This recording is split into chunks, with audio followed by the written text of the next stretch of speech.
नमस्कार, शिक्षा समाचार में आप सबों का स्वागत है। और आज हम शिक्षा समाचार में 3 मुद्दों पर चर्चा करने जा रहे हैं।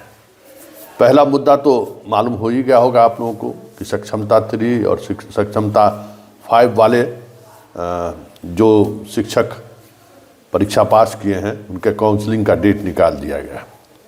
6 तारीख से वो जो है डेट निकाला गया है। 12 तारीख तक वो काउंसलिंग होना है फरवरी माह में। मतलब फरवरी माह में आप सबों की पोस्टिंग हो जाएगी। मतलब काउंसलिंग के साथ ही फरवरी माह में आप लोगों की पोस्ट, मतलब मार्च से आप लोग विशिष्ट शिक्षक हो जाएंगे। विभाग की ये कोशिश है और विभाग इसको लेकर सभी मतलब जो भी इस काउंसलिंग में शामिल कर्मी होंगे उसको विशेष तौर पर अपने विभाग से जुड़े हुए जो भी गाइडलाइन है उसको 100% लागू करने और शिक्षकों को बेवजह परेशान नहीं करने का भी आदेश दिया गया है। जो वीडियो कॉन्फ्रेंसिंग के माध्यम से जिला के सभी काउंसलिंग सेंटरों से जुड़े हुए अधिकारियों को पटना से जो उनको निर्देशित किया गया है उसमें यह है कि भाई आप ज़्यादा से ज़्यादा शिक्षकों को परेशान मत करिए। ये ऐसे शिक्षक हैं जो हमारे यहाँ वर्षों से सेवा दे रहे हैं। जो काउंसलिंग का मुख्य आधार है उस आधार पर फोकस करिए।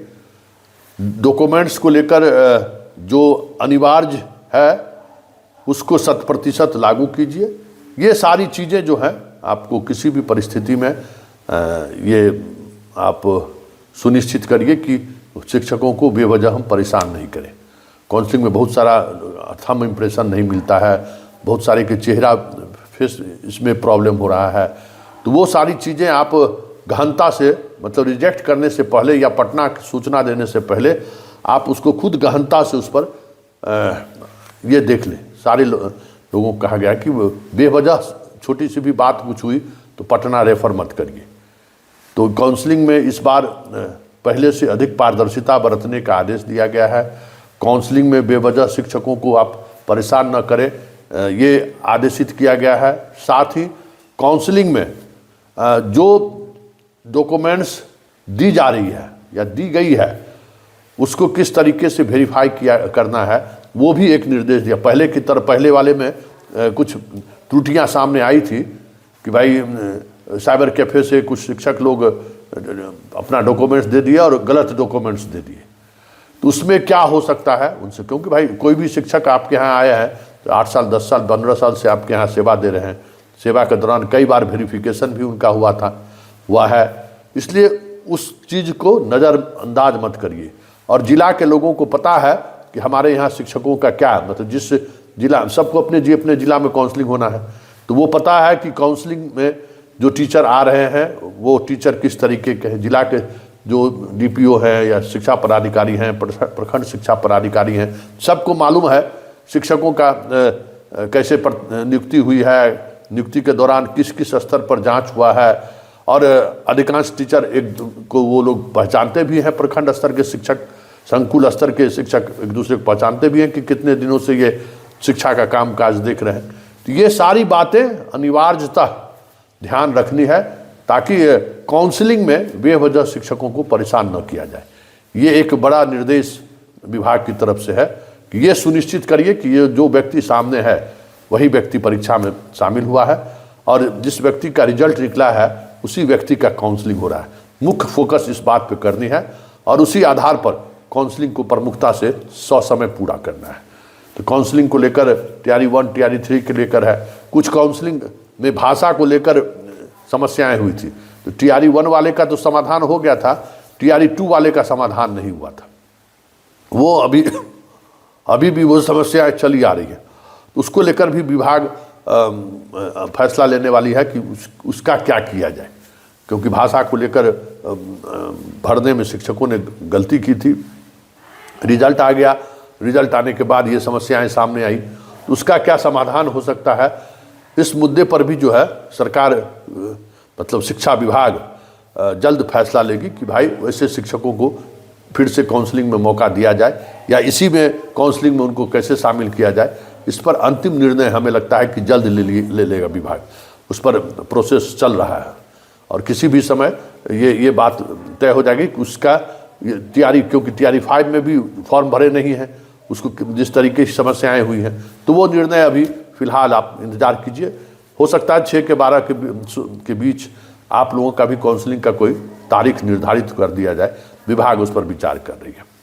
इसके अलावा लगातार महिला शिक्षकों को लेकर जो खबरें सोशल मीडिया पर आ रही हैं, महिला शिक्षकों के प्रताड़ना से संबंधित खबरें जो आ रही हैं, रिश्तों को लेकर जो समस्याएं उत्पन्न हो रही है, सुसाइड की प्रवृत्ति बढ़ रही है, आए दिन महिला शिक्षक के साथ कुछ न कुछ स्कूल के स्तर पर इस तरीके के शोषण की खबरें आ रही हैं कि सोशल मीडिया में आकर शिक्षिका अपनी बात रखने लगे हैं। ऐसे तमाम चीज़ों को देखते हुए शिक्षा विभाग इस तरीके के रिश्तों को कैसे एक लीगल प्रोस्पेक्ट में भी उसको अंजाम, मतलब सुरक्षा प्रदान हो सके महिला शिक्षकों को, लड़कियों को, इसको लेकर विभाग एक जल्द ही कमेटी बनाने जा रही है। उसका रिपोर्ट क्योंकि देखिए सबसे ज़्यादा महिला लड़कियां शिक्षा विभाग में अपॉइंटमेंट हुआ है, उनका सबसे ज़्यादा संख्या है। पुलिस डिपार्टमेंट में भी है, सिपाही वगैरह में भी, दरोगा वगैरह में बहुत सारी। तो उसके साथ तो अपना एक पावर सर्किल भी है, वो अपने उस तरीके से अपनी रक्षा वो कर सकती है। लेकिन शिक्षकों को लेकर न वो पावर सर्किल है, न उस तरीके का सामाजिक सुरक्षा को लेकर कोई उसके साथ कोई सपोर्ट सिस्टम है। घर से दूर जाती आती हैं, नियमित जाती आती हैं, कई तरह की समस्याओं को उसको रोज़ाना फेस करना पड़ता है। ऐसी कई बातें हैं जिसको लेकर ये चीज़ें चल रही हैं। इसका क्या समाधान हो सकता है, इसको कैसे इस समस्या का निदान निकाला जा सकता है, इस पर विस्तृत विचार की बात आ रही है। शिक्षकों से भी फीडबैक लिया जा रहा है कि जो नए जनरेशन के शिक्षिका आई है वो और जो पहले से शिक्षक हैं उनके बीच मतलब कोऑर्डिनेशन बनाने में खासा परेशानियों का सामना करना पड़ रहा है। तो वो कैसे सहज हो, रिश्तों में सहजता कैसे आए, जो ट्रेनिंग वगैरह का जो कार्यक्रम है उसमें पुरुष और महिला के संबंधों को लेकर कुछ पाठ उसमें शामिल किया जाए, कैसे सहजता हो, रिश्तों में साथ काम करने के दौरान सहजता बनी रहे, इसके लिए क्या क्या किया जा सकता है। वर्किंग प्लेस पर लड़कियों का, महिलाओं का शोषण ना हो, इसके लिए कानूनन प्रावधान तो कई बने हुए हैं, इसके बावजूद भी शिकार हो जा रही हैं महिलाएं, लड़कियां शिकार हो रही हैं। तो उसको कैसे सॉर्ट आउट किया जाए, उसको कैसे मजबूती से लागू किया जाए। विशाखा कमेटी की जो रिपोर्ट है उस रिपोर्ट के आधार पर स्कूल के स्तर पर क्या कमेटी बनाई जा सकती है, क्या बहुत सारे ऐसे मुद्दे हैं जिन मुद्दों पर सरकार विचार कर रही है, विभाग विचार कर रही है। और आने वाले दिनों में खास करके महिला शिक्षकों को लेकर जो विभाग ने एक अलग तरीके का माहौल बनता जा रहा है, शैक्षणिक गतिविधियां प्रभावित हो रही है, इसको लेकर बड़े फैसले की उम्मीद की जा रही है, जिस पर कई स्तर पर हमें लगता है कि सुझाव और सलाह भी राजेंद्र ले रहे हैं।